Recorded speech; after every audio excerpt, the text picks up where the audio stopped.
بسم الله الرحمن الرحيم.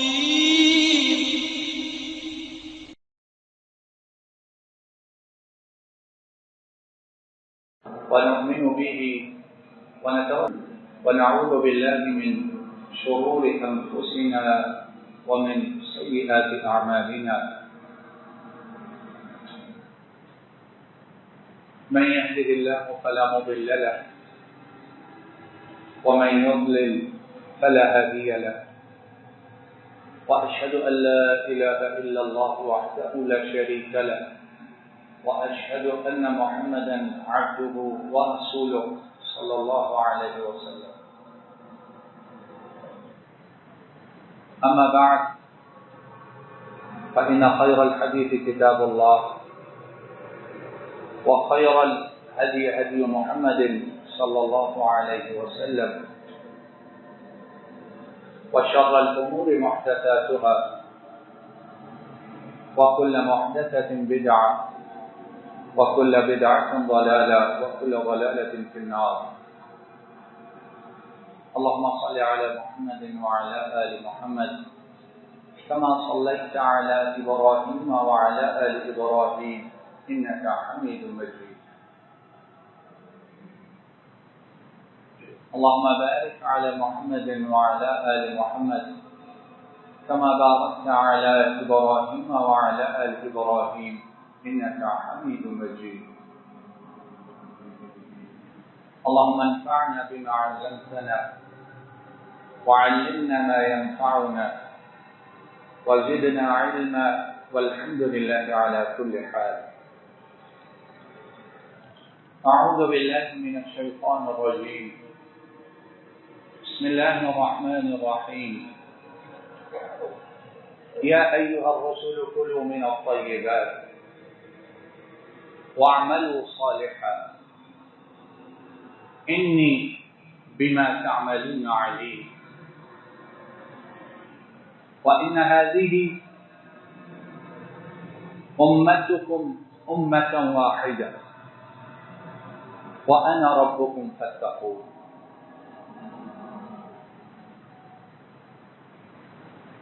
اللہ جل شانہ جس کام کا حکم گروہ انبیاء کو دے، جس کام کا حکم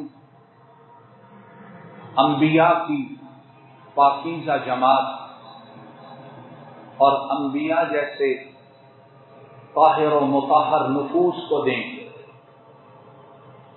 وہ کام، وہ حکم، وہ چیز کتنی اہم، کتنی ضروری اور اس کا مقام و مرتبہ کتنا بلند ہے.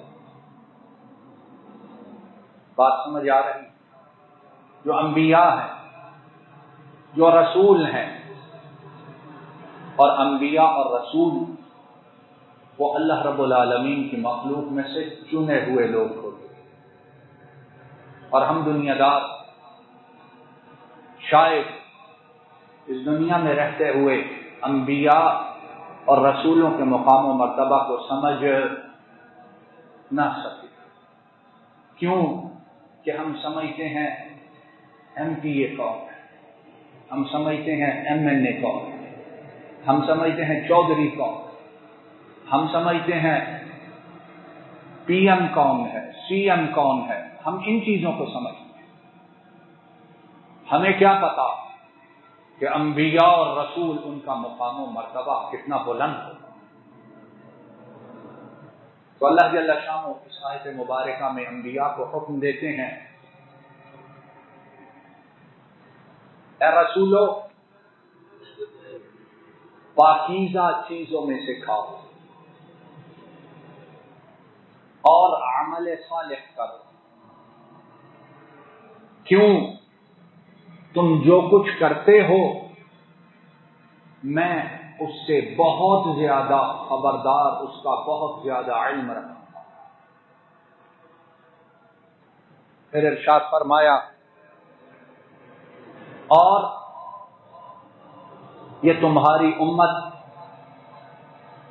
یہ ایک ہی امت ہے، مراد یہ ہے کہ سارے انبیاء ان کا دین ایک ہی ہے، سارے رسول ان کا دین بولو کیا ہے، زور سے بولو کیا ہے، اور وہ کیا ہے کہ وہ وحدہ لا شریک، کیا ہے، اس کے سوا کوئی معبود جواب دیتے جاؤ۔ آج بولیں بولیں بولیں کہ عرش والا ہم پر اپنی رحمتوں کی برکھا برسا، نعرے لگا لگا کے تھک گئے، نعرے لگا لگا کے پنجابی میں کہتے ہیں ہپ گئے، کچھ ملا ہے؟ آنے والے آئے، جانے والے گئے، کچھ دے کر گئے ہیں یا جو تھا وہ بھی ساتھ لیتے گئے؟ فرمایا اور تمہاری امت ایک امت ہے۔ کیا ہے وہ امت؟ کہ مولا سارے انبیاء کی دعوت کیا ہے؟ کہ اس کے سوا معبود، زور سے بولو، اس کے سوا معبود اور اس کے سوا کارساز، اس کے سوا مدبر الامور اور اس کے سوا بگڑی کو سنوارنے والا کوئی نہیں۔ اور اس کے بعد ارشاد فرمایا وَأَنَا رَبُّكُمْ فَاتَّقُونِ، اور اے گروہ رسولہ تمہارا رب میں ہوں، تو جب میں رب ہوں تو کیا کرو؟ فَاتَّقُونِ، اس لیے میرا تقوی اختیار ہے۔ اب ان دو آیات مبارکہ میں بہت باتیں ہیں، لیکن جو بات میں گزارش کرنا چاہتا ہوں کہ اللہ نے سارے رسولوں کو کس بات کا حکم دیا؟ تقوی اختیار۔ کس بات کا حکم دیا بولو؟ اور تقوی کیا ہے؟ لمبی چوڑی بحث میں نہیں پڑھتے، اختصار کے ساتھ جو عرش والے نے کہا ہے اس کو بولو مانو، اور جس سے عرش والے نے روکا ہے اس سے، مدینے والے نے جس بات کا حکم دیا ہے اسے، اور جس سے روکا ہے، ایسے کرو گے تو متقی بن جاؤ۔ اور آج ہمیں ضرورت ہے کہ نہیں؟ ضرورت ہے کہ نہیں ہے؟ چھوڑو آخرت کو، ابھی آخرت کی بعد وہ بات کی ہے۔ پیٹرول کی ضرورت ہے کہ نہیں ہے؟ گندم کی ضرورت ہے کہ نہیں ہے؟ یہ جو پنکھے اور یہ بجلی ہے اس کی ضرورت ہے کہ نہیں ہے؟ جب ضرورت ہے تو جو دینے والا ہے اس سے غافل ہو جاؤ گے تو کہاں سے ملے گا؟ تو سامعین گرامی، وقت تھوڑا ہے لیکن میری تمہاری اس پاک سرزمین اور اس پر بسنے والوں کی مشکلات بڑی زیادہ ہیں۔ جس طرف دیکھو فساد نظر آتا ہے، کہیں اصلاح نظر آ رہی؟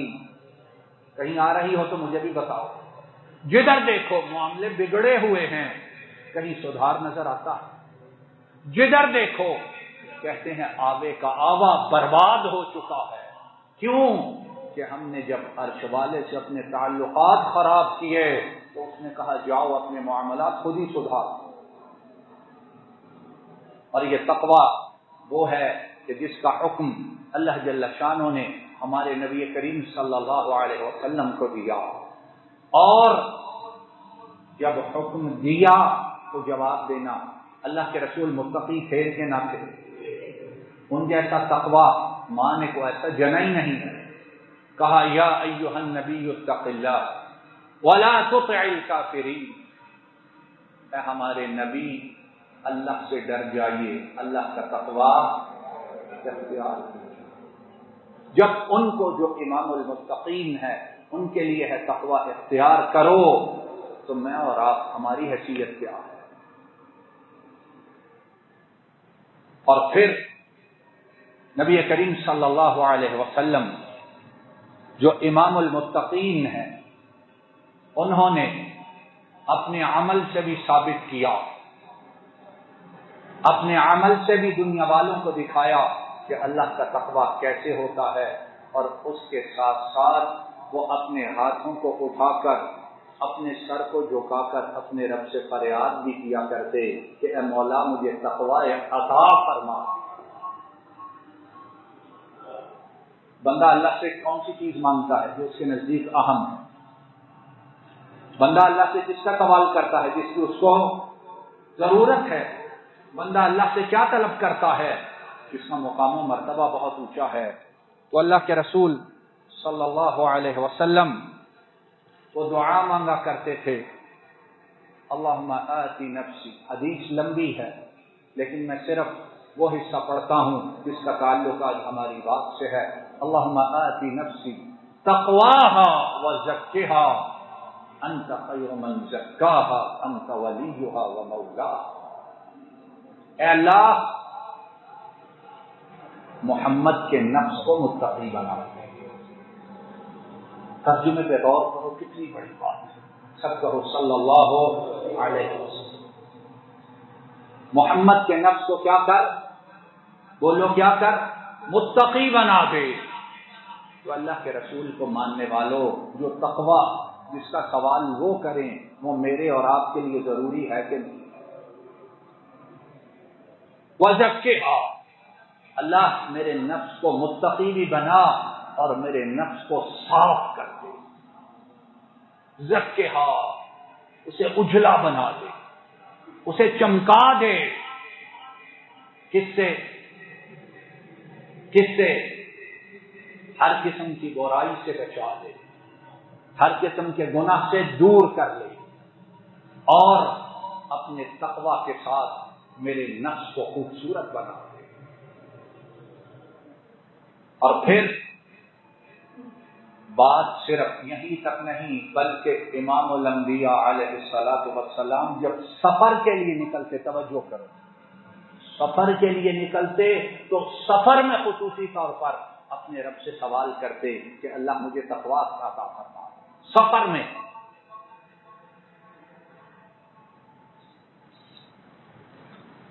امام مسلم اپنی کتاب صحیح مسلم میں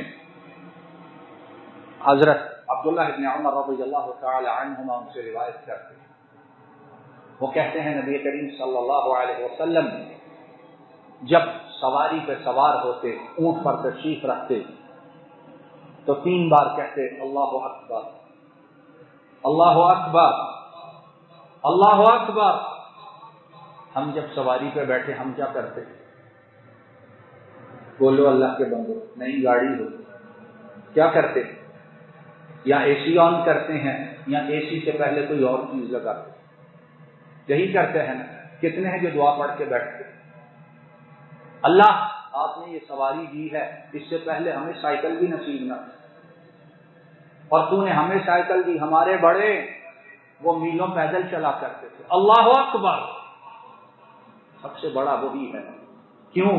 سبحان الذی سخر لنا هذا وما كنا له مقرنین وإنا إلى ربنا لمنقلبون. اللہ اس کو مسخر آپ نے کیا، آپ نے عطا، اور اگر آپ اس کو مسخر نہ کرتے تو ہمارے تو بس میں تھا ہی کچھ نہیں. پھر اس کے بعد نبی کریم صلی اللہ علیہ وسلم یہ کہتے اللہم انا نسألک فی سفرنا ھذا البر والتقوی. اللہ ہمارا جو یہ سفر ہے اس میں آپ سے سوال کرتا ہوں نیکی کا اور تقوی کا. کس موقع پر ہے یہ بات؟ سفر، سواری کے موقع پر. تو وہ تقوی جس کی ضرورت ٹھہرے ہوئے بھی ہے اور سفر میں بھی، وہ تقوی جس کی ضرورت صبح بھی ہے اور شام بھی ہے، وہ تقوی جس کی ضرورت لیٹے ہوئے بھی ہے اور چلتے ہوئے بھی ہے، وہ تقوی جس کی ضرورت خوشی میں بھی ہے اور غمی میں بھی ہے، وہ تقوی جس کی ضرورت خوشحالی میں بھی ہے اور تنگ دستی میں بھی ہے. ہمارا اس تقوی سے تعلق کتنا رہتا ہے. اور اسی طرح نبی کریم صلی اللہ علیہ وسلم آپ سے اور دعائیں بھی ہیں جن میں آپ اللہ سے بار بار تقوی کا سوال کریں. اب بات یہ ہے کہ تقوی تقوی تقوی اللہ جل شانہ اس سے ملے گا کیا؟ اس سے ملے گا کیا؟ یا ایھا الذین آمنوا اتقوا اللہ ولتنظر نفس ما قدمت لغد واتقوا اللہ ان اللہ خبیر بما تعملون. ایک آیت ہے سورۃ الحشر. اللہ جل شانہ اس ایک آیت میں فرماتے ہیں اے ایمان والو اللہ کا تقوی اختیار کرو اور ہر جان یہ دیکھے کہ اس نے کل کے لیے کیا تیار کیا. اور پھر دوبارہ فرمایا اللہ کا تقوی اختیار کرو. تم جو کرتے ہو اللہ اس سے بڑی اچھی طرح باخبر ہے. اور قرآن و سنت میں اگر آپ دیکھو کھولو تو تقوی تقوی تقوی اتنی بار ہے کہ عقل و سمجھ والا سوچنے پہ مجبور ہوتا ہے کہ مولا نے جب اتنی بار کہا ہے تو اس کا کچھ نہ کچھ فائدہ ہوگا کہ نہیں ہوگا. آؤ صرف 5 فائدے اس مختصر سے وقت میں، اور وہ بھی سارے قرآن کریم میں سے نہیں، صرف ایک سورت. اور میری آپ سب سے گزارش ہے گھروں کو جاؤ، مرد بھی اور خواتین، قرآن کریم کی سورت کو کھولو اور پڑھو. سورۃ الطلاق ہے، سپارہ 28واں ہے اور آیت نمبر 2 اور اس کے بعد والی آیت. سورۃ الطلاق پارہ 28واں اور آیت نمبر 2 سے شروع ہو جاؤ اور پڑھتے جاؤ. اللہ جل شانہ نے اس سورہ مبارکہ میں تقوی کے 5 فائدے بتلائے. پہلا فائدہ ارشاد فرمایا وَمَن يَتَّقِ اللَّهَ يَجْعَل لَّهُ مَخْرَجًا. وَمَن يَتَّقِ اللَّهَ يَجْعَل لَّهُ مَخْرَجًا. اور تقوی کا یہ جو فائدہ ہے اس کے سوا کچھ بھی نہ ہو، یہ ایک فائدہ بہت بڑا ہے. اور وہ کیا ہے؟ اللہ جل شانہ ارشاد فرماتے ہیں اور جو اللہ سے ڈر گیا اس نے اللہ کا تقوی اختیار کیا، ساری مشکلوں سے نکلنے کا راستہ اس کے لیے اللہ خود بنا دے. ہم مشکلات میں پھنسے ہیں کہ نہیں پھنسے؟ ہر روز وزیر بدل رہے، اب وزیر خزانہ اور لاؤ، پچھلا ٹھیک نہیں ایک اور لاؤ، چلو اگلے سے بھی بات نہیں بنی پچھلے کو پھر دوبارہ بلاؤ. کسی کاموں میں لگے ہوئے ہیں، کوئی نکلنے کا راستہ نظر آتا ہے؟ جو آتا ہے بیڑا پہلے سے بھی زیادہ پانی کے اندر ڈوبتا جاتا ہے. وَمَن يَتَّقِ اللَّهَ يَجْعَل لَّهُ مَخْرَجًا. زمین والوں کی طرف مت دیکھو، اپنے نفس کی اصلاح کرو اور پھر اس کی رحمت کا انتظار کرو. اس کی رحمت ہر مشکل سے نکلنے کا راستہ خود پیدا کرو. کیسے پیدا کرے گی؟ وہ میرا اور تمہارا درد سر، میری اور تمہاری عقل کتنی سی عقل ہے. یہ بجلی آتی اور جاتی ہے، ابھی تک ہم اس کو قابو نہیں کر سکتے. وَمَن يَتَّقِ اللَّهَ يَجْعَل لَّهُ مَخْرَجًا. جو اللہ کا تقوی اختیار کرے. اور یہاں لطف کی بات یہ ہے کہ اللہ رب العالمین نے جو فرمایا کہ میں اس کے لیے خود نکلنے کا راستہ بناؤں گا، ارشاد ہے میں خود بناؤں گا. یہ جعل لہ، وہ خود بنائے، کسی پہ بات نہیں چھوڑی. کوئی بندہ کہتا ہے نا یار اس نے کام تو میرا کرنا تھا لیکن بیچارہ بیمار ہو گیا. ہوتا ہے کہ نہیں؟ کام کرنا تھا لیکن بیچارہ اس دنیا سے ہی رخصت ہو گیا. کام اس نے میرا کرنا تھا لیکن رکاوٹ آ گئی ہے، اس کو اپنی مصیبت پڑ گئی ہے. لیکن یہاں جس کا تقوی اختیار کریں گے اس کو کبھی کو مصیبت پڑی ہے؟ بولو اس کو کبھی کو مشکل آئی ہے؟ وَمَا كَانَ اللَّهُ لِيُعْجِزَهُ مِنْ شَيْءٍ فِي السَّمَاوَاتِ وَلَا فِي الْأَرْضِ. وہ ہے آسمان و زمین میں کوئی چیز اسے عاجز بنا سکتی، بولو زور سے، بنا سکتی نہیں ہے. اگلا فائدہ تقویٰ کا وَيَرْزُقْهُ مِنْ حَيْثُ لَا يَحْتَسِبُ. جو سب سے بڑا مسئلہ ہے اور ہم دنیا داروں کے لیے اللہ ہمیں ہدایت عطا فرمائے ہمارے لیے ایمان دین سے بھی بڑا مسئلہ کیا بنا ہوا ہے؟ معیشت کا مسئلہ ہے کہ نہیں؟ ایسی بات سر پکڑ کے ہر کوئی بیٹھا ہے، پیسے والا بھی اور غریب بھی، امیر بھی اور غریب بھی، جائیدادوں والے بھی اور کرائے کے مکانوں میں رہنے والے بھی، کہ صبح پورا ہو گیا ہے، رات کو پورا کہاں سے ہے کہ نہیں؟ یہ بات صرف اسی پہ بس نہیں، بات آگے نکل چکی ہے۔ پانی پانی پانی، اس کو اب آنکھیں اور جسم ترس گئے ہیں، پانی کہاں سے لائیں؟ کہاں سے لائیں؟ جو آتا ہے وہ پینے کے قابل نہیں۔ فَيَرْزُقْهُ مِنْ حَيْثُ لَا يَحْتَسِبُ، تقوی اختیار کرو۔ وہ فرماتے ہیں کہ اس کو رزق میں دوں گا اور وہاں سے دوں گا جہاں سے اس کا گمان بھی نہیں۔ چاہتے ہیں رزق نہیں چاہتے؟ کون ہے جو نہیں چاہتا ہے؟ اور رزق مال اللہ نے اس دنیا میں رہنے کے لیے ایک انتہائی ضروری چیز بنائی۔ تو دوسرا فائدہ، دوسری بات کیا ہے؟ وَيَرْزُقْهُ مِنْ حَيْثُ لَا يَحْتَسِبُ، وہاں سے رزق دے گا جہاں سے میں اور تو گمان بھی نہیں کر سکتے۔ تھک گئے، دروازے کھٹکھٹا آئی تھی نا خبر، یہاں سے 30%، 40% تمہیں کم مل جائے، انہوں نے بھی جواب دے دیا، انہوں نے جھنڈی دکھا دی، تو جاؤ کہیں اور سے لینا لے لو، ہم نے تو بات ہی نہیں کی۔ اب کبھی کدھر دیکھتے ہیں، کبھی کدھر دیکھتے ہیں۔ تقوی اختیار کرو۔ ہاں، دنیاوی وسائل، دنیاوی ذرائع، کوشش محنت جو ہو سکتا ہے حلال طریقے سے کرو، لیکن اس سے پہلے میں اور آپ اپنے اندر تقوی پیدا کرو، اپنے نفوس ان کی اصلاح کرو، اپنی گندگی کو دور کرو، اپنے آپ کو چمکاؤ۔ جب یہ کرو گے تو پھر رزق کے لیے پریشان ہونے کی ضرورت ہے۔ وَيَرْزُقْهُ مِنْ حَيْثُ لَا يَحْتَسِبُ، وہاں سے دے گا جہاں سے کوئی گمان بھی نہیں کر سکتا۔ جو نہیں دیتے تھے وہ دروازے پہ آ کے خود پیروں میں رکھ کے جاتے، جو بات کرنا پسند نہیں کرتے تھے اللہ انہیں ذلیل اور رسوا کر کے پیروں میں لے آتے۔ دل کس کے ہاتھ میں ہے؟ بولو کس کے ہاتھ میں ہے؟ ناچ کے، گا کے، بے حیائی کر کے، ان کے رنگ میں اپنے آپ کو رنگ کے ان کو راضی کر لو گے، سمجھ تو راضی ہو جائیں گے، وہ کہیں گے ہماری تہذیب میں آ گئے ہیں، دو ہی نے سارا کچھ۔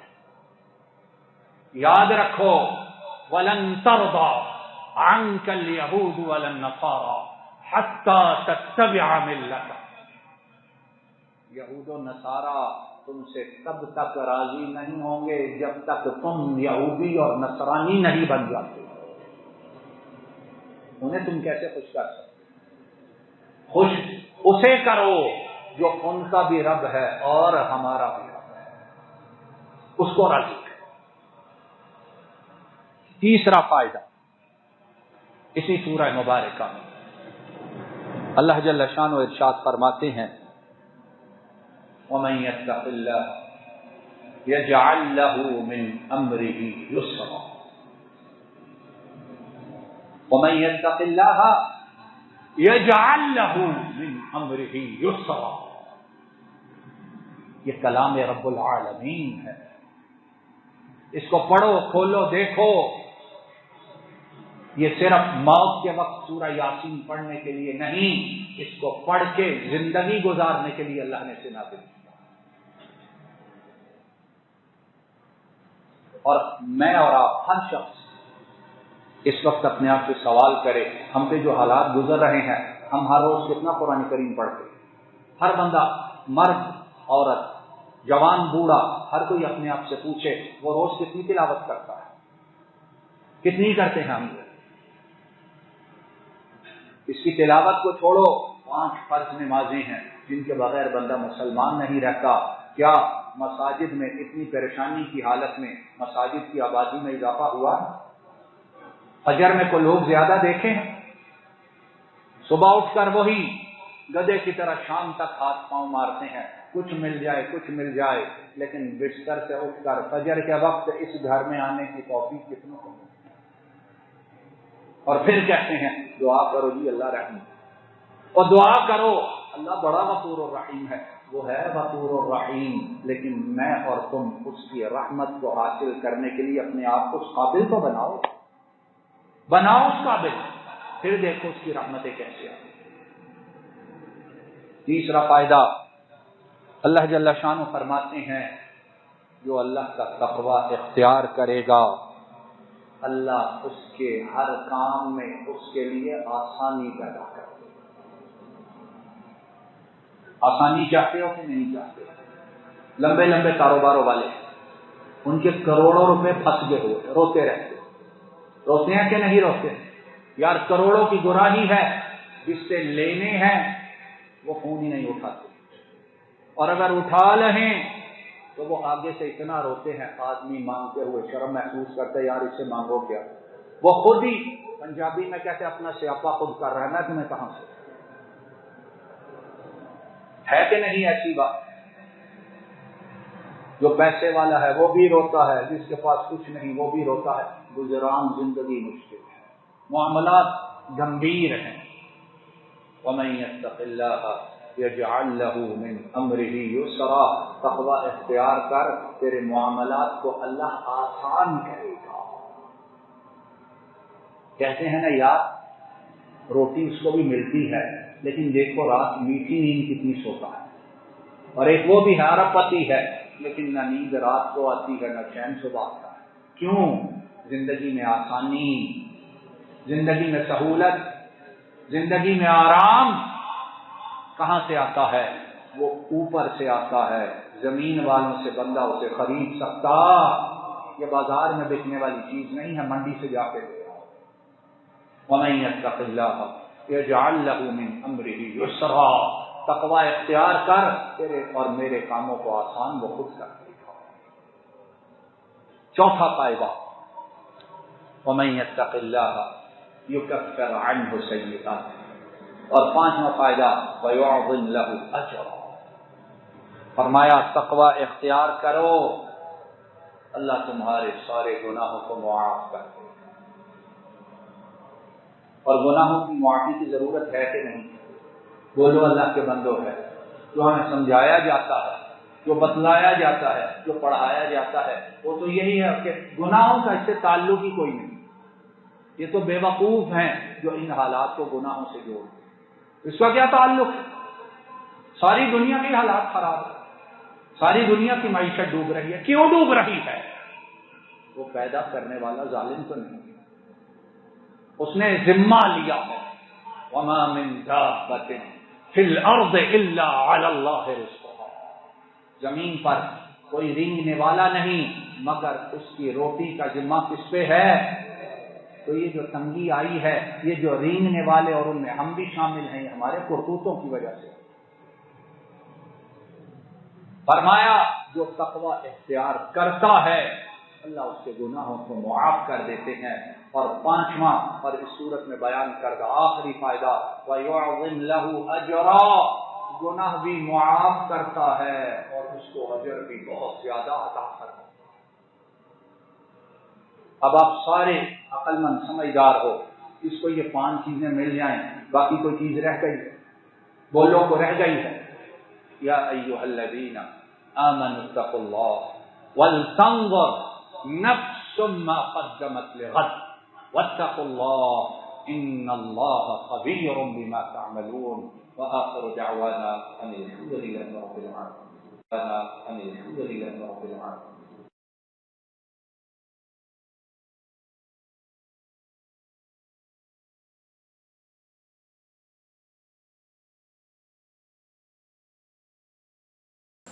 السلام علیکم ورحمۃ اللہ۔ یہ ڈاکٹر فضل الہی صاحب کا آفیشیل یوٹیوب چینل ہے، اس کو لائک، سبسکرائب اور شیئر کریں اور بیل آئیکن پریس کریں تاکہ نئے آنے والی ویڈیوز کا نوٹیفیکیشن آپ کو موصول ہو سکے۔ جزاکم اللہ۔